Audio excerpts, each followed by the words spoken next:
টানা কয়েকদিনের ভারী বৃষ্টিতে আশুলিয়ায় বেশ কয়েকটি এলাকায় দেখা দিয়েছে জলাবদ্ধতা। সড়ক ছাপিয়ে ঘরে ঢুকেছে পানি, বন্ধ হয়েছে রান্নাবান্না। সব মিলে মানবেতর দিন কাটছে স্থানীয়দের। বাধ্য হয়ে অনেকেই খুঁজছেন মাথা গোঁজার ঠাঁই। উপজেলা প্রশাসন বলছে, বৃষ্টি থামলে জলাবদ্ধতা নিরসনে নেওয়া হবে উদ্যোগ।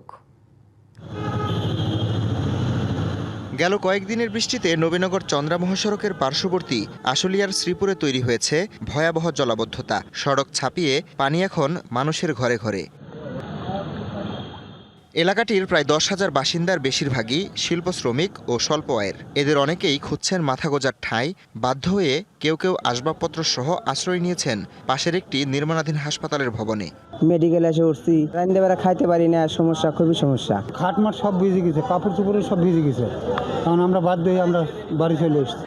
নিরাপদ আশ্রয়ের পাশাপাশি আছে খাবারের সংকটও। বাসিন্দারা জানান, এই অঞ্চলের জলাবদ্ধতার সংকট দীর্ঘদিনের। তবে এবারের ভারী বর্ষণে ঘরে পানি প্রবেশ করায় ভোগান্তি চরমে।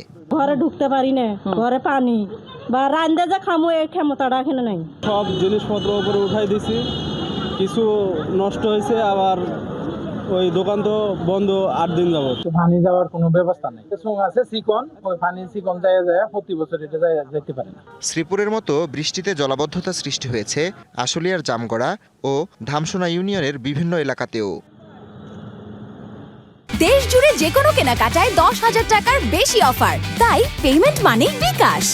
এছাড়া বাইপাইল এলাকায় ব্যস্ততম নবীনগর চন্দ্র সড়কের প্রায় 1 কিলোমিটার অংশ যেন পরিণত হয়েছে মৃত্যু ফাঁদে। পানিতে ডুবে থাকা ভাঙা সড়কে প্রায়ই ঘটছে দুর্ঘটনা।